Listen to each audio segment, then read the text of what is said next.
ladies and gentlemen, for clicking on this Rank the Movies video. I am Martin Prevost. Alright, we're through Bondathon. We're through Movies I Hate. Casino Royale could be added on to that from last week. We are through all of that stuff. Now, we're moving on to, for me to talk about a couple of franchises that I haven't gotten to talk about, or at least not in the detail I want to. So this week, I'm going to cover a trilogy of movies that are not connected in any way other than a couple of words, 5 words, in each title. It's based from a TV show that I love. I love the TV show. I got the whole series of it off camera, and it is Tales from the Crypt. I'm going to talk about its 3 theatrical movies. Now, I'm going to do a quick synopsis of the TV show, which was an anthology TV show. Basically, every episode was a different story, a la Twilight Zone, Tales from the Dark Side. You know, it was one of those shows. It was an HBO show, so they got away with a little more gore, they got away with a little more of everything. But it was a really good half hour of, entertainment. Some episodes were more comedic, some episodes were more meant to be on the scary side, and they were all introduced by the Crypt Keeper, which was this really great puppet voiced by John Kaiser. At some point, they decided to start making theatrical films, and the first one came out during the run of the show. So over its 7-year lifespan, they did release the first movie, and that is Tales from the Crypt, Demon Knight. I love this movie. This is honestly one of my top 200 favorite movies. I've made that list. I will not make a video about that list, but I have made that list, and this one ranks pretty high on there. I was really surprised how much I do genuinely enjoy Demon Knight. I think it's got a great story. It fits well with the horror aspect of the show. Tales from the Crypt also had a lot of morality tales in them, because that's what the EC comic was. Tales from the Crypt is based on an old comic book line. It's a couple of different comic book lines is what they based it off of, and a lot of them are morality tales, where someone gets their comeuppance at the end. Demon Knight isn't one of those, but it's just a really solid movie. Basically, you have William Sadler, played by, Breaker, played by William Sadler, is being chased by Billy Zane through the desert. They crash their cars, both escape, and you find out that throughout the course of the movie that William Sadler is actually a demon knight. Basically, demons are trying to take back the world in darkness, and to do it they need 7 keys. They have 6 keys. William Sadler has the 7th key. One night he'll find himself with 7 people, and he'll make his final stand, with the last person surviving being who he is supposed to pass the key and the responsibilities of being a demon knight onto. And this movie is that night. Billy Zane plays the demon who is trying to get the key and track down Breaker, William Sadler. It is a great movie. It is very well done. It has good effects. Even, they hold up today. Like, there was very little on this Blu-ray that made me go, man, that looks bad. Most of it was like, oh, this looks really good. This is a very well done movie. Like, for being something that was basically, like, a lot like Psycho, it probably used a lot of the TV crew, just to pull this movie together. I know the Blu-ray of this is hard to find now because it's out of print, but if you can come across it, it's also on Amazon Prime. You have to rent it, but you can watch it that way too. I love Demon Knight. If you go back to my old ranking lists, I think my favorite my non-Marvel or DC favorite comic book movies, this is on that list because it's based on, Tales from the Crypt is based on an EC comic. Though this one itself is an original story, it is not based on any particular EC comic. This was supposed to start a trilogy of films, so there's supposed to be 3 Tales from the Crypt films released. Demon Knight did fairly well, so they did push forward with that concept. Originally, they were supposed to do a movie called Dead Easy or Fat Tuesday. It had 2 different titles to it. In fact, in the original release of this movie, it's not on the Blu-ray, I don't think. I didn't watch that far. It actually ended with the Crypt Keeper plugging Dead Easy. But that wasn't the next movie they made. But it's got some fun Crypt Keeper segments in it too, Demon Knight. It's a lot of fun. So they were a few years later, because Demon Knight was in 95, I think. I want to say Demon Knight was about 1995. 95. So in 1995 they released Demon Knight, and in 1990... Well, that's weird. Well, a couple of years later they released Bordello Blood. The reason I said it was weird is because I have the sleeve for the Shout Factory Blu-ray release, and it says 1995 on the back. So I'm like, why do they both say 1995? These were both not made in 1995. But they made Bordello Blood. This was based on a script by Robert Zemeckis and Bob Gale, the writing team who made Back to the Future. This was an idea they wrote before they wrote Back to the Future. It had been adapted and modernized, but that is where this movie comes from. It stems from that. It stars Dennis Miller and Chris Sanders. Chris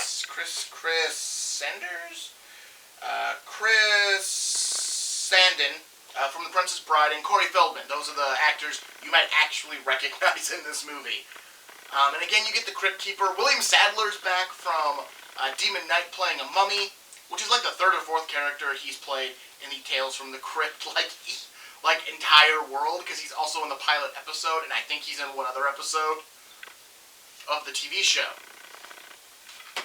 So yeah, Bordello Blood follows a vampire who is raised from the dead. Her heart was cut into four and sent to the four corners of the earth. It is brought back together and shoved back into her body, and she can be controlled by using... they use the same prop from the first movie. The key that also contained Jesus' blood from Demon Knight. They use that prop again as the thing that can control Lilith, our vampire queen. And she opens a bordello, turning other women into vampires and killing the customers who come into the bordello. You learn this is all set up by a religious man who runs a church, played by Chris Sandin, and that this is all his scheme to destroy sinners until it inevitably backfires. Dennis Miller is a private investigator who is looking for Corey Feldman, who has gone missing after going to the brothel.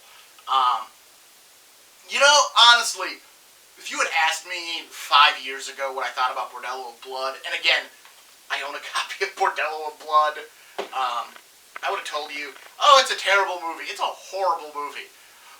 After rewatching it for this review, it's not that bad.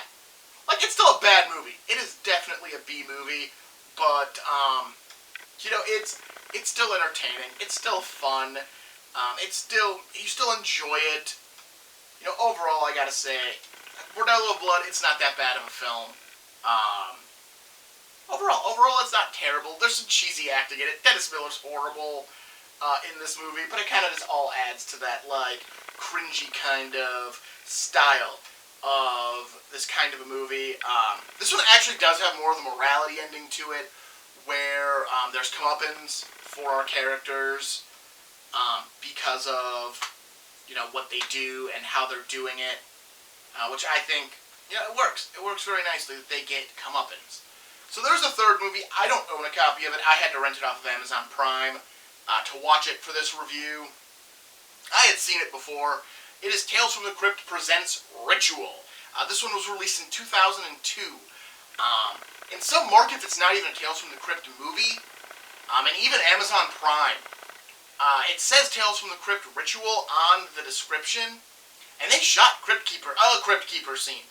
Both of these movies are bookended by the Crypt Keeper, like an episode of the TV show. Ritual only had an introduction, and it's not even really a Crypt Keeper introduction. I went on YouTube to watch it after I finished the movie, because again, although the Amazon Prime one, or Amazon Prime, it's a rental, you have to pay for it. It says Tales from the Crypt presents Ritual. It doesn't have the Crypt Keeper stuff on it. And according to the IMDb, it's also 12 minutes longer than what the IMDb says the runtime of the movie is. So it's confusing for me, why the Crypt Keeper stuff wasn't there. And then it had outtakes for the Crypt Keeper, just as a way for them to credit the Crypt Keeper stuff, because again, it was not released as a Tales from the Crypt movie in all markets. Although it opens, it still has the Crypt Keeper's laugh, during the opening production logos. So yeah, and like I said, the opening is weird. Like when I watched the Crypt Keeper stuff off of YouTube, it's weird because he doesn't actually say the title of the movie. He doesn't, like, all the Crypt Keeper shtick really isn't there. Like, it's the Crypt Keeper, a really bad Crypt Keeper puppet. Like, they pulled it out of storage, and it barely worked, and they went, good enough. Is when they got John Kaiser. Like, they at least got him back to do the voice, and he's got his puns, but they're not as good, and he's focusing way more on the fact that he's in Jamaica, surrounded by scantily clad women, than he is on introducing us to the story, because he doesn't actually introduce us to the story. Like, normally he tells you, like, I call this tale Bordello Blood.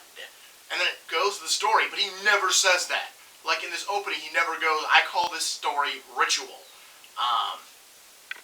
So, like, there's a lot about this movie to unpack that it's not really, like, they stuck the Tales from the Crypt title on it after the fact, hoping to sell it, and it does have the Tales from the Crypt producers on it, but again, that might just be because they slapped the Tales from the Crypt title on it.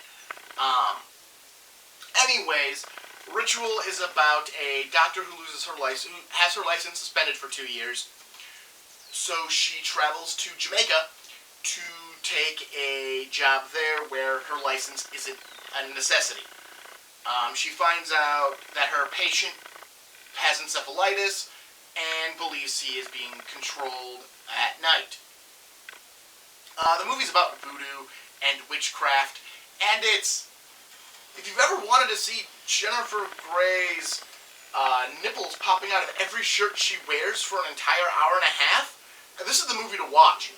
Because every costume Jennifer Grey wears is like a thin material, and she's not wearing a bra under any of them. Like, in this, and also her character in this movie has like a land speed record for dressing. Because she literally, like, goes from, oh, I'm in a blue shirt button just so I'm not popping out in a pair of panties, to fully dressed. Like, she hears a noise, the next scene is her running outside, and she is fully dressed. And it's like, the noise is still, like, it's like 20 seconds, maybe, for her to throw on pants, shoes, and button her shirt properly. And the next time, she just has a towel and panties on. And she's got button shirt, pants, shoes, the whole works on. It's a lot. Also, a character legitimately disappears. Like, you're introduced to a Jamaican friend of hers who picks her up, who's like the friendly character. The first one you meet, there's another one who turns out to be the villain. And, like, he just disappears in the middle of the movie, and then he shows back up at the end. It's like, where the hell have you been? You literally were deemed unnecessary for half the middle of this movie, and they did not give any explanation as to where you've gone. But yeah, it's, if you're watching all three Tales from the Crypt movies, I guess watch Ritual. It's not a great story. It's not like, the actors are fine. Tim Curry's in it. Jennifer Grey's in it. They do fine work. I've got no complaints about their performances. I have no complaints about, like, it's a shitty direct-to-video story. And that's what this movie was. It was a shitty direct-to-video movie, used to fill out a 3-picture deal that Tales from the Crypt had. So they stuck the title and shot some Crypt Keeper stuff. For a movie that was not in any way, shape, or form a Tales from the Crypt movie. Overall, I think my rankings of these particular movies, they're in ascending order. Ritual is my least favorite, Bordello Blood the middle ground, and Demon Knight's the best. I think that's easy to say. This was a franchise that lost a lot of its steam as it went on making movies. Because again, Demon Knight was made during the run of the show. So they got, like, that popularity of being based on the TV show right away here. Bordello Blood was made right after the show ended, and Ritual was made years after the show had ended. But yeah, overall, definitely check out Demon Knight. It's a pretty good movie. Bordello Blood isn't bad. I'd avoid Ritual. Like, it's not worth... It's really not worth the time. But if you're a Tales from the Crypt completist, I guess you'll check it out. Alright, well, that is all I've got to say this week. Don't forget to like, comment, and subscribe to the video if you got something you want to say, if you want to make sure you don't miss anything.